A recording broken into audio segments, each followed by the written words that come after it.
സുബിൻ ഇറാനി എന്ന ധനാഢ്യനായ വ്യവസായിയെ ഭർത്താവായി സ്വീകരിച്ചതിന് ശേഷമാണ് സ്മൃതി മൽഹോത്ര തന്റെ പേര് സ്മൃതി ഇറാനി എന്ന് ആക്കി മാറ്റിയത്.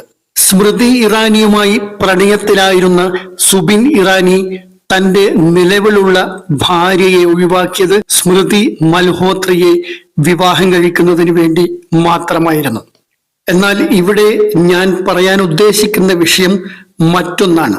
അവരുടെ വ്യക്തിജീവിതവുമായോ വിവാഹ ജീവിതവുമായോ ബന്ധപ്പെട്ട വിഷയമല്ല ഇവിടെ പ്രതിപാദിക്കാൻ ഉദ്ദേശിക്കുന്നത്. ഒരു ചോദ്യം സ്മൃതി ഇറാനിയോട് ചോദിക്കാൻ ഞാൻ ആഗ്രഹിക്കുകയാണ്. അവരുടെ വ്യക്തിപരമായ ജീവിതമോ അവരുടെ മുൻകാല ജീവിത ചരിത്രമോ ഇവിടെ പ്രസക്തമല്ല. അതൊന്നും ഉന്നയിക്കുന്നത് തന്നെ ശരിയല്ല എന്ന് വിശ്വസിക്കുന്ന ഒരാളാണ് ഞാൻ. എന്നാൽ സ്മൃതിയുടെ പേരിനോടൊപ്പം ഇന്നും ഇറാനി എന്ന വാക്ക് നിലനിൽക്കുന്നുണ്ട്. ഫലസ്തീനിലെ ഹമാസ് തീവ്രവാദി സംഘടനയായാലും ലെബനനിലെ ഹൂത്തി തീവ്രവാദി സംഘടനയായാലും ലോകത്തുള്ള പല പ്രമുഖ തീവ്രവാദി സംഘടനകളെയും സഹായിക്കുന്ന ഒരു രാഷ്ട്രമാണ് ഇറാൻ എന്നുള്ളത് നമുക്കെല്ലാം അറിയാവുന്ന ഒരു വസ്തുതയാണ്. അപ്പോൾ എന്തുകൊണ്ട് സ്മൃതി ഇറാനി എന്ന ഈ പേര് ഇതുവരെയും ഉപേക്ഷിച്ചില്ല? എന്നാൽ ഇത് കോൺഗ്രസിലെ ആരുടെയെങ്കിലും പേരിനോടൊപ്പമാണ് ചേർത്തതെങ്കിൽ നരേന്ദ്രമോദി ഇതിനെ എത്തരത്തിൽ ഉപയോഗപ്പെടുത്തുമായിരുന്നു എന്ന് നമുക്ക് ഊഹിക്കാവുന്നതേ ഉള്ളൂ. എന്നാൽ മറിച്ചൊന്ന് നമുക്കിതിനെ പരിശോധിക്കാം.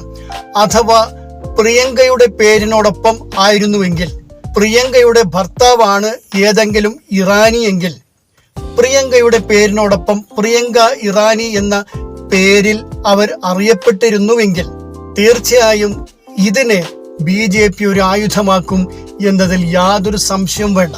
പ്രിയങ്കയുടെ വിദേശ ബന്ധം ആരോപിക്കപ്പെടുകയും ദേശീയതയെ ഉയർത്തിക്കൊണ്ടുവരികയും പല തീവ്രവാദി സംഘടനകളെയും സഹായിക്കുകയും പിന്തുണയ്ക്കുകയും ചെയ്യുന്ന ഇറാന്റെ പേരാണ് ഈ പ്രിയങ്കയുടെ പേരിനോടൊപ്പം ഉള്ളത് എന്ന് പറഞ്ഞുകൊണ്ട് നരേന്ദ്രമോദി ഇത് തിരഞ്ഞെടുപ്പ് ആയുധമാക്കി മാറ്റുമായിരുന്നു.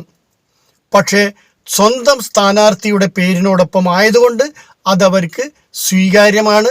അതിൽ യാതൊരു അപാകതയും കാണാനില്ല.